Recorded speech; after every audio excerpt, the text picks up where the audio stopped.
Primero me presento.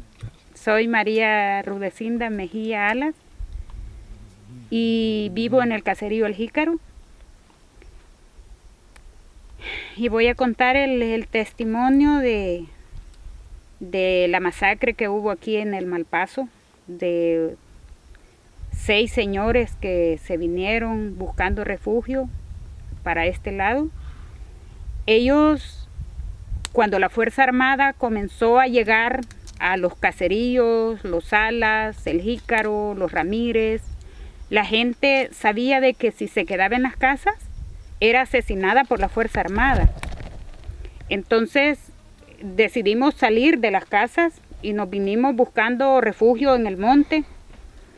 Y la Fuerza Armada tenía tomado estos cerros, todas las alturas, donde desde allí podía controlar la gente donde se movía. Entonces nosotros subimos buscando el potrero.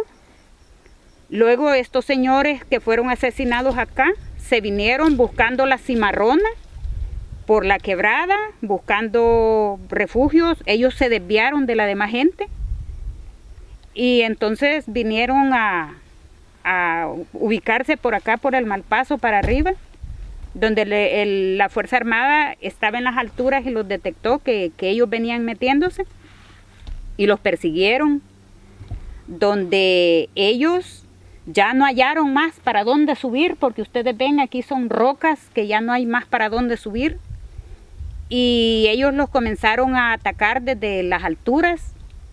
Y luego de eso, que vieron de que ya ellos se dieron por vencida, bajaron para terminar de asesinarlos aquí en el lugar. Hay un tío mío que se llama José Bruno, yo no lo vi, pero dicen que el señor le quitaron los testículos y que fue un cuñado de él que vivía en las vueltas, llamado Porfirio Alas, hermano de la esposa de él, de la esposa de mi tío Chepe. El otro señor se llamaba Alfonso Mejía. Mi papá se llamaba Juan de Dios Mejía. Había otro señor que los acompañaba a ellos que se llamaba Israel Orellana. Y 2 señores de los Calles que, sin mal no recuerdo, el uno se llamaba Sebastián y el otro se llama Juan Palma. Esos señores, ellos se juntaron en algún lugar aquí de la quebrada y decidieron caminar juntos buscando cómo defenderse, pero cosa que no pudieron, pues, porque la Fuerza Armada siempre los asesinó.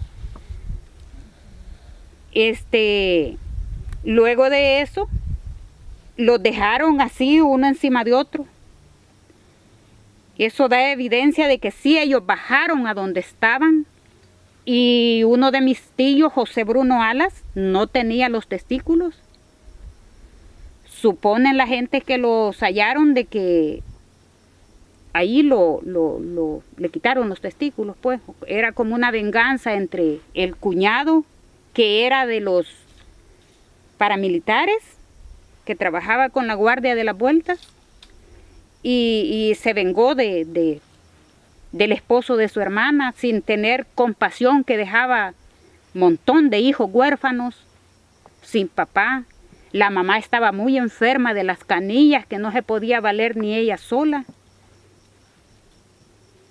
Ahí la gente le apoyaba porque la señora quedó mal, ella está mal de las rodillas y ella no podía caminar, y los niños todos chiquitos. Todos ellos dejaron hijos huérfanos. Entonces usted dice que los que cometieron el asesinato fueron el DM1. Sí, el DM1 de Chalatenango. Pueda que hayan andado más tropas de otros batallones, pero el que nosotros sabemos de que sí exactamente andaba metido aquí era el destacamento militar número 1, con sede en Chalatenango.